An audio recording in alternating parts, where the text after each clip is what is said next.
এই অস্মি, হ্যাঁ, এত বড় ব্যাগ নিয়ে এসেছিস, কি করবি? কারণ দেখতে পাচ্ছি না, খরা তুলছি। শশা তুলছিস? হ্যাঁ, কাদের ক্ষেত এটা?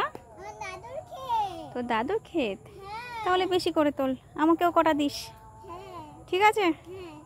ওই যে একটা শশা দেখতে পাচ্ছি ওই আমি। দেখো, এখানে একটা শসা আছে। ওটাকে তোল, ওটাকে ওটাকে তোল। তুলছি, দাঁড়াও। এই একটা, এটাকে আমি তুলছি। হ্যাঁ, ওইখানেও একটা রয়েছে, দেখবা? আর দেখো, এখানেও একটা রয়েছে। এই একটা আছে, দেখছো আমরা কত শশা তুলছি, দেখো। এখানে আমি একটা পেয়েছি, দেখ এখানেও একটা বড় মতো রয়েছে, দেখো। দেখ, এখানে আরেকটা আছে, এই যে কতগুলো পেয়ে গেলে তো? এই দেখ, দেখেছিস হ্যাঁ, কি সুন্দর শশাগুলো, দেখ। ওই দেখো, এখানে একটা। খাওয়ার বল। দারুণ মিষ্টি। খুব মিষ্টি। হ্যাঁ।